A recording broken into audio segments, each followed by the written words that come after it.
Big five ನಲ್ಲಿ ಮೊದಲನೇ top story. Sandalwood ನಲ್ಲಿ ಜೋರಾಗುತ್ತಲೇ ಇದೆ fans war. Kichcha Dachchu fans war ಬಳಿಕ ವಿಜಯಲಕ್ಷ್ಮಿ ರೋಷಾವೇಶ. ರಮ್ಯಾ ಬಳಿಕ ಟ್ರೋಲ್ ಪೇಜ್ಗಳ ವಿರುದ್ಧ ವಿಜಯಲಕ್ಷ್ಮಿ ವಾರ್ ನಡೆಸಿದ್ದಾರೆ. ಬೇಕಾಬಿಟ್ಟಿ ಕಾಮೆಂಟ್ಸ್ ಮಾಡೋರ ವಿರುದ್ಧ ದರ್ಶನ್ ಪತ್ನಿ ಸಮರ ಸಾರಿದ್ದಾರೆ.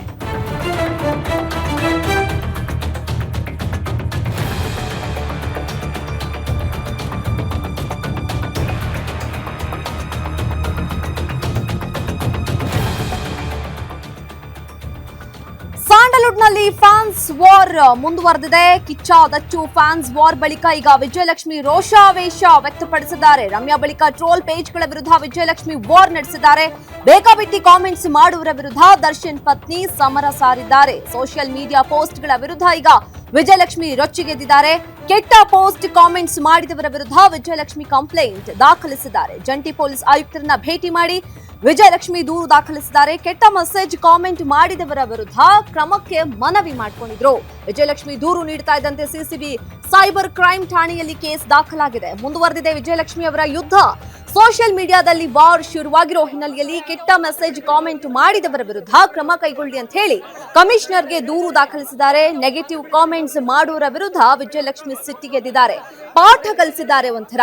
ಈ ಹಿಂದೆ ರಮ್ಯಾ ಟ್ರೋಲ್ ಪೇಜ್ಗಳ ವಿರುದ್ಧ ತಮ್ಮ ಆಕ್ರೋಶವನ್ನ ವ್ಯಕ್ತಪಡಿಸಿದ್ರು. ಈಗ ವಿಜಯಲಕ್ಷ್ಮಿ ಬ್ಯಾಡ್ ಕಮೆಂಟ್ಸ್ ಅಂತಂದ್ರೆ ಬೇಕಾಬಿಟ್ಟಿ ಬಾಯಿಗೆ ಬಂದಂಗೆ ಮಾತಾಡ್ತಾರೆ ಅಂತ ಹೇಳ್ತಾರಲ್ಲ, ಹಾಗೆ ಮೆಸೇಜ್ ಮಾಡೋರಿಗೆ ಪಾಠವನ್ನ ಕಲಿಸಿದ್ದಾರೆ. ಅವರ ವಿರುದ್ಧ ಸಿಸಿಬಿ ಸೈಬರ್ ಕ್ರೈಮ್ ಪೊಲೀಸ್ ಠಾಣೆಯಲ್ಲಿ ಕೇಸನ್ನ ದಾಖಲಿಸಿರುವಂತದ್ದು ಒಂಥರ ಪಾಠ ಕಲಿಸಿದ್ದಾರೆ ಅಂತಾನೆ ಹೇಳಬಹುದು. ತಮ್ಮ ಇನ್ಸ್ಟಾಗ್ರಾಮ್ ಸ್ಟೋರಿಯಲ್ಲಿ ಬರೆದುಕೊಂಡಿದ್ದಾರೆ. ನಿಮ್ಮ ಮಟ್ಟವನ್ನ ಇಷ್ಟು ಬಹಿರಂಗವಾಗಿ ತೋರಿಸಿದಕ್ಕೆ ಧನ್ಯವಾದ. ಕೀಳು ಭಾಷೆ ಬಳಸುವ ಕ್ಲಾಸಿ ಹುಡುಗಿಯರಿಗೆ ವಿಶೇಷವಾದಂತಹ ಚಪ್ಪಾಳೆ.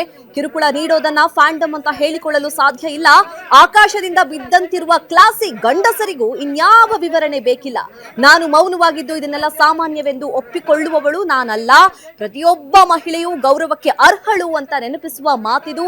ಬ್ಯಾಡ್ ಕಮೆಂಟ್ಸ್ ಮಾಡೋರಿಗೆ ವಿಜಯಲಕ್ಷ್ಮಿ ಪಾಠ. ಯಾವ ತರ ಪಾಠ ಅಂತಂದ್ರೆ, ಕೆಟ್ಟದಾಗಿ ಕಾಮೆಂಟ್ಸ್ ಯಾರು ಮಾಡ್ತಾರಲ್ಲ ಅವರ ವಿರುದ್ಧ ಈಗ ಸಿಸಿಬಿ ಸೈಬರ್ ಕ್ರೈಮ್ ಪೊಲೀಸ್ ಠಾಣೆಯಲ್ಲಿ ಕೇಸ್ ದಾಖಲಿಸಿ ಅವರಿಗೆ ತಕ್ಕ ಶಾಸ್ತಿ ಆಗಬೇಕು. ಇನ್ನು ಮುಂದೆ ಈ ರೀತಿ ಯಾವ ಒಬ್ಬ ಹೆಣ್ಣು ಮಗಳಿಗೂ ಈ ರೀತಿ ಬ್ಯಾಡ್ ಕಮೆಂಟ್ಸ್ ಮಾಡಬಾರದು, ಮಾಡೋಕ್ಕೂ ಮುಂಚೆ ಯೋಚನೆ ಮಾಡಬೇಕು ಅಂತ ಹೇಳಿ ಈಗ ಕೇಸನ್ನ ದಾಖಲಿಸಿದ್ದಾರೆ.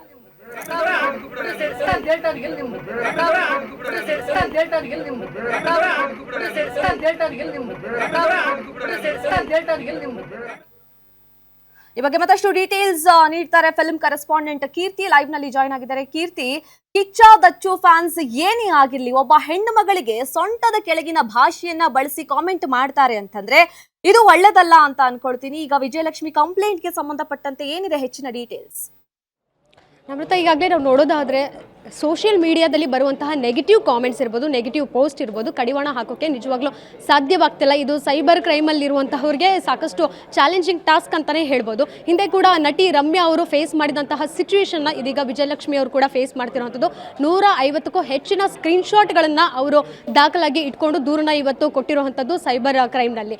ಅದರಲ್ಲೂ ಸಹ ದರ್ಶನ್ ಅಭಿಮಾನಿಗಳ ವಿರುದ್ಧ ನಟಿ ರಮ್ಯಾ ಅವರು ಧ್ವನಿ ಎತ್ತಿದ್ರು, ತಕ್ಕ ಪಾಠ ಕೂಡ ಕಲಿಸಿದ್ರು, ಅರೆಸ್ಟ್ ಆಗಿದ್ರು. ತದನಂತರ ಅವ್ರ ಫ್ಯಾಮಿಲಿ ಇದೆ ಅನ್ನುವಂಥದ್ದನ್ನು ಅವರು ಪರಿಗಣಿಸಿ ಪರವಾಗಿಲ್ಲ, ಇದೊಂದು ಸಲ ತಪ್ಪು ಮಾಡಿದ್ದಾರೆ, ಮುಂದಿನ ದಿನಗಳಲ್ಲಿ ಆಗಬಾರ್ದು ಅನ್ನುವಂಥದ್ದನ್ನು ಕ್ಷಮೆ ಕೂಡ ಅವರು ಎಲ್ಲವನ್ನೂ ಆಕ್ಸೆಪ್ಟ್ ಮಾಡಿ ಮುಂದುವರಿಸ್ಕೊಂಡು ಹೋಗೋಣ ಅನ್ನುವಂಥದ್ದನ್ನು ಹೇಳಿದರು. ಅದಾದಮೇಲೆ ವಿಜಯಲಕ್ಷ್ಮಿ ಅವರು ಈಗ ಅದನ್ನು ಮತ್ತೆ ಫೇಸ್ ಮಾಡ್ತಿರುವಂಥದ್ದು ದರ್ಶನ್ ಅವರ ಅಭಿಮಾನಿಗಳಿಂದ ಆಗಿರುವಂಥದ್ದು ಇದೀಗ ಮತ್ತೆ ಬೇರೆ ಸ್ಟಾರ್ ಫ್ಯಾನ್ಸ್ಗಳಿಂದ ಆಗ್ತಾ ಇದೆ. ನನಗೂ ಕೂಡ ಕೆಟ್ಟದಾಗಿ ಕಾಮೆಂಟ್ ಮಾಡ್ತಿದ್ದಾರೆ ಅನ್ನುವಂಥದ್ದನ್ನು ವಿಜಯಲಕ್ಷ್ಮಿ ಅವರು ಹೇಳ್ತಿದ್ದಾರೆ. ಇದು ಶುರುವಾಗಿದ್ದು ಎಲ್ಲಿ ಅಂತ ಹೇಳಿದರೆ, ಹುಬ್ಬಳ್ಳಿಯಲ್ಲಿ ಸುದೀಪ್ ಕೊಟ್ಟಂತಹ ಒಂದು ಹೇಳಿಕೆಯಿಂದ ಇದಕ್ಕೆ ಕೌಂಟರ್ ಆಗಿ ವಿಜಯಲಕ್ಷ್ಮಿ ಅವರು ಕೂಡ ಮಾತನ್ನು ಹೇಳಿದರು. ಆ ಹೇಳಿಕೆಗಳಿಂದ ಇದೀಗ ಅಭಿಮಾನಿಗಳಿರ್ಬೋದು, ಮುಖ್ಯವಾಗಿ ದರ್ಶನ್ ಅವ್ರಿಗೆ ಯಾವಾಗಲೂ ಮಾಸ್ ಫ್ಯಾನ್ಸ್ ಅಂತ ಕರೀತಾರೆ.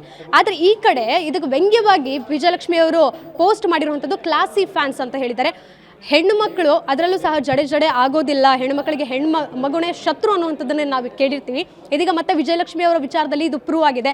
ಜಡೆ ಆಗೋದಿಲ್ಲ ಅನ್ನುವಂಥದ್ದಕ್ಕೆ ನನಗೂ ಸಹ ಕ್ಲಾಸಿ ಹೆಣ್ಮಕ್ಳು ಏನಿದ್ದಾರೆ ಅವರು ಕೂಡ ಕೆಟ್ಟದಾಗಿ ಕಾಮೆಂಟ್ಸ್ ಮಾಡಿರುವಂಥದ್ದು ನಿಜಕ್ಕೂ ಅವ್ರಿಗೆ ಚಪ್ಪಾಳೆ ಅನ್ನುವಂಥದ್ದನ್ನು ಯಾವ ತಾಯಂದಿರಿರ್ಬಹುದು, ಹೆಣ್ಣು ಮಕ್ಕಳು ಇರಬಹುದು, ಮನೆಯಲ್ಲಿ ಅಕ್ಕ ತಂಗಿರು ಇರಬಹುದು, ಇವ್ರು ಯಾವ ರೀತಿ ಅಸಭ್ಯ ವರ್ತನೆಯಿಂದ ಬೆಳೆದಿದ್ದಾರೋ ಏನೋ ಅನ್ನುವಂಥದ್ದು ತಿಳಿತಿಲ್ಲ.